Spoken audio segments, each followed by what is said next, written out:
Hello everybody, Gisele Grenier here.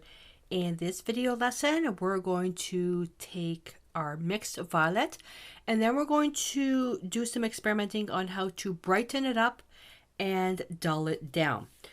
Now, with this lesson, the brightening up is a lot more challenging because we already covered off in the previous video lessons that when you're taking mixed pigments, you're never going to get something as intense as a single pigment.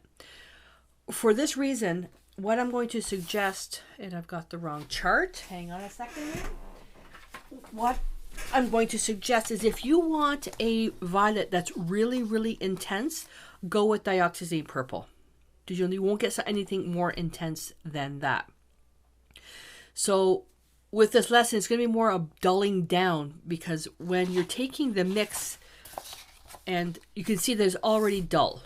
Okay, other than when you're working with primary cyan and primary magenta, that those are probably more bright. By taking more the purest violets, that's how you're going to brighten up your purple. And I don't have enough room on here.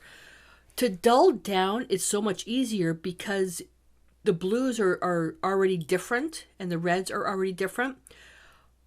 So this shows you can dull down just by changing the color. What we're going to cover in this lesson is by dulling down by going around the color wheel to the complementary colors. So for this example, my choice of violet is permanent alizarin crimson and ultramarine blue. I'm going to be using ultramarine blue and quinacridone violet because it's brighter than this mixture here. Opposite on the color wheel to dull it down is Hansa yellow. So what I'm going to do is we're going to go start off here. We're going to start here and we're going to work. I mean, if you've got the time, do the whole thing, but we're going to start off with Naphthol red light and work our way down to Hansa yellow. And then I'm going to throw in two extra colors, which I'm not going to mention them yet, to boost that just a little bit further. That's going to be more of an intro into the next series that's coming up. All right, so let me put that away and let me get rid of it. So dulling down with your choice of color. So if you need a violet that's subtle, then you already know that you can take one of your limited palette colors between phthalo blue, ultramarine blue, alizarin crimson, and naphthol red, and even naphthol red light, because naphthol red is an extended palette color. You already know how you can dull them down by just using those choices of colors. Okay, if you want something brighter, then you can take, you don't even need to buy primary cyan, take phthalo blue and white, and then add a true red violet to it, such as quinacridone violet or a red violet, a PV number. That's more of a violet. Okay, but if you're like me, I'm not a big fan of the brights, so we can dull them down by working with complements. So with this lesson here, to brighten up your violets, you go with the more intense violets. So if you're liking intense violets, you may have to pick up a couple of extra colors for your palette. I hope I'm not confusing you here. But to dull down the colors, going past using the certain blues and certain reds or certain violets, we're going to work towards the complements. Because I've heard from quite a few of you that the complements gives you a lot of trouble because you always end up with brown. So I'm taking equal parts of ultramarine blue and quinacridone violet, trying to get myself a good amount of paint, leaving some left over, that way I can shift it if it's not the right color. And I think, looking at the palette paper, yeah, I think we're going to be okay. So let's get that started up here.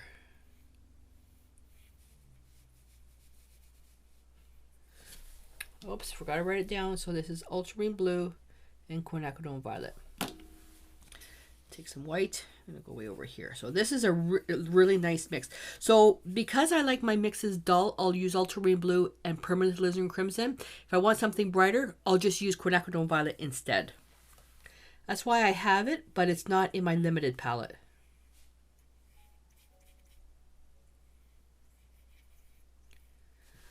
Okay. Now, when we're going to be doing our shifting, so let me just go here and do Naphthol red light, Paranone orange, Hansa yellow medium, and Hansa yellow. We could even have gone Hansa yellow green, or Hansa yellow light. But you can, you can, depending on what colors you have, you can take this till the cows come home. So I'm going to take this mix right here, and now I'm going to add a little bit of naphthol red. I'm only adding a little bit. When you add too much of the complementary colors, that's how you get brown. Add a bit more. I'm using the palette paper to check that. Naphthol red light is a red that leans towards orange. So we're going in the direction of the complementary colors. To that mixture, I'm going to add white. Now I'm being a little bit more careful, trying to use the same ratio of white so we get the same value to match across. This color here is not so important to me. It's this color here because it's easier to see.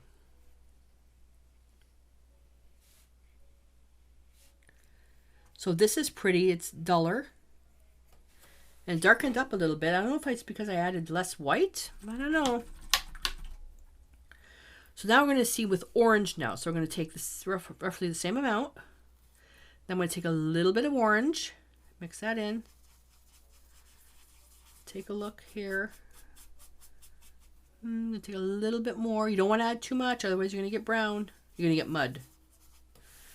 Let's add that here. Paranone orange, that's in my extended palette, although it can be in my limited palette. I don't use it very often.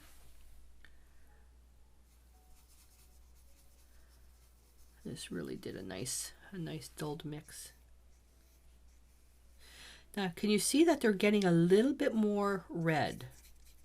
This was a little bit more red, but it's still violet, but it is duller. So we started off with this. This has too much white in it, but you can see where it's shifting. Okay. So now as we go to yellow, we have less red, so we're getting away from the violet. Now we're going into Hansa yellow medium. Only use a little bit. And I added too much. Let me just pick up a bit more violet. The yellow is what makes mud. Now if you were going through this course, you would have done the complementary colors with the yellow. So you'll know, don't add too much. And then we'll do white. I think this may be a bit dark. A little bit more white than that.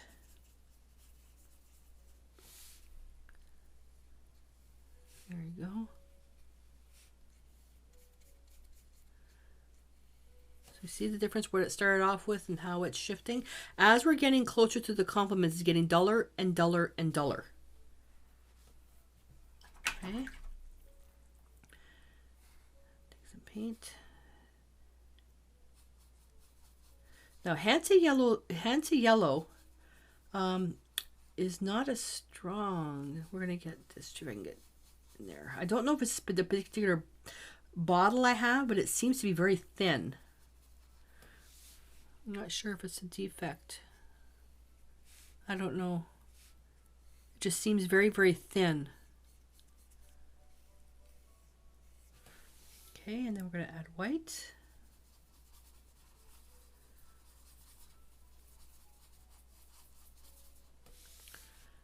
When I say thin, I mean like the consistency, like there's water in it.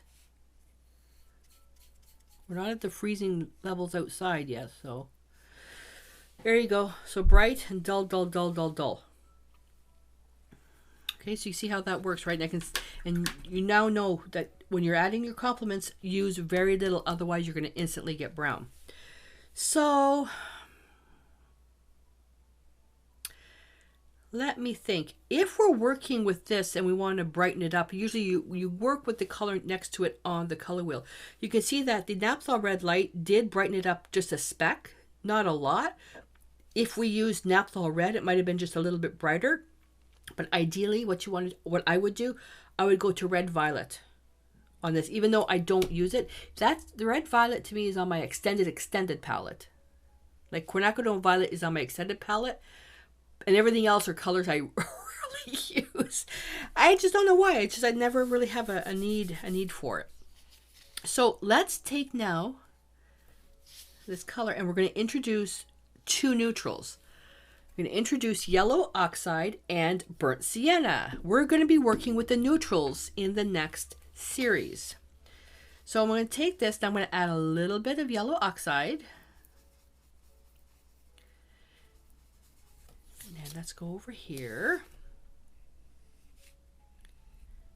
Yellow oxide is opaque, whereas raw sienna, another neutral, is transparent. Let's add a bit of... It didn't change it too much.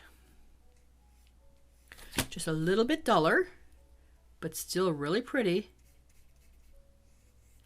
Let's add a little bit more. Did I go in the right one? Oh, shoot.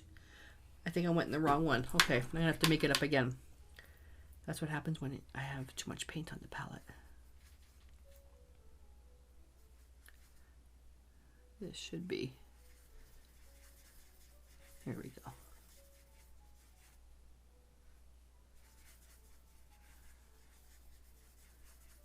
I think I went in the wrong mixture. Just do this again. No, maybe I was okay. Panicking like that. Ay, ay, ay. So I don't want to give you the wrong information. Oh, maybe I was in the wrong mixture. I don't know. Well, we'll have to see.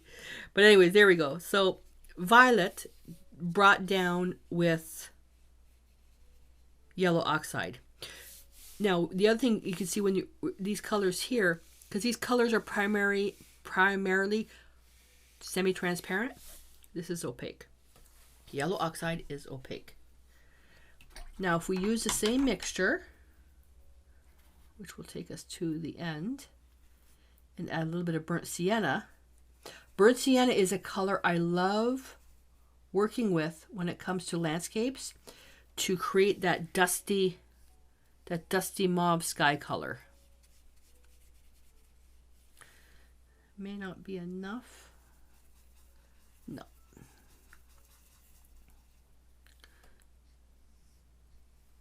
Need to add a little bit more. And you only do it in small segments.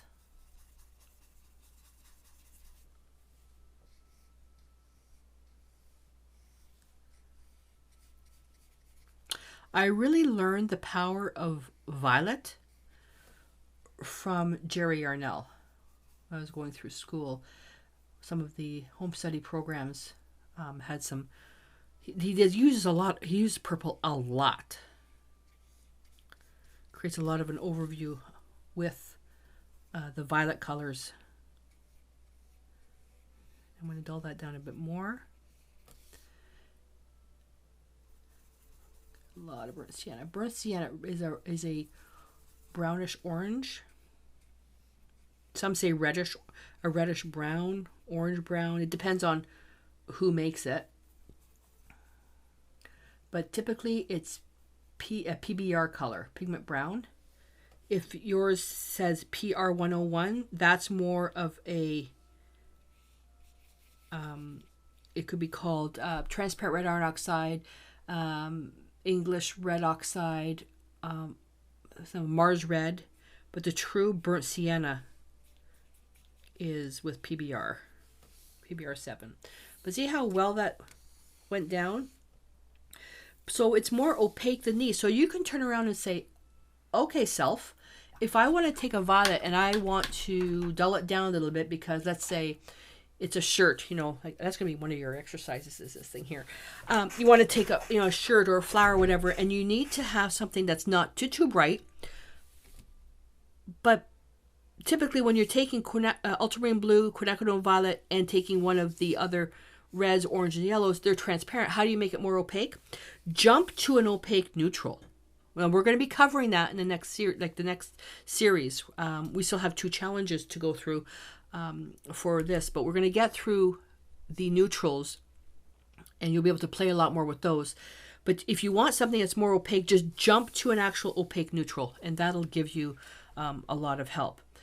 There's two other neutrals that I use a lot: quinacridone burnt orange and transparent red iron oxide. Oh, and transparent yellow iron oxide as well.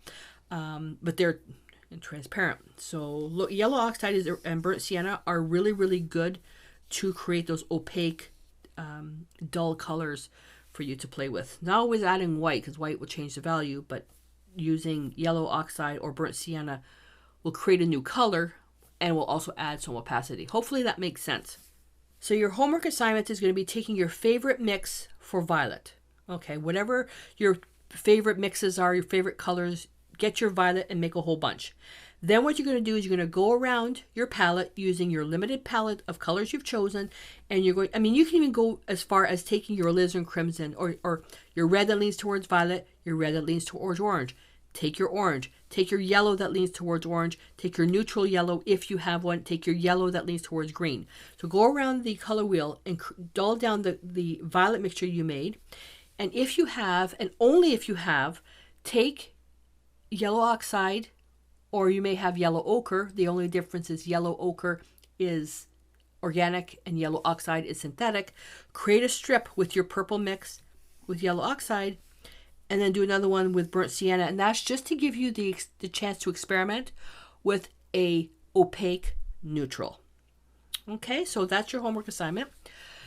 There are no real serious pop quizzes in here other than, with all the experimenting that you've been doing, is there a particular mix that you really, really like for your purple? I'd love to know in the comments below the video what your favorite mixtures are, or if you prefer a single pigment for a purple. And also, do you prefer brighter purples or duller purples? Share that in the comment as well. Okie dokie, so you got to do all your homework assignments, answer all the pop quizzes and all that stuff for the videos for Violet, because now we're getting into the challenges. Alrighty, so if you're watching this on YouTube, you're going to click in the description below, click onto the community or Facebook. You're going to post your pictures and ask your questions over there. I'm doing all my engagement. The majority of the engagement is all happening on Facebook. So I will see you there. And I'm going to clean up and prepare for the first challenge. So until I see you in that video, stay inspired.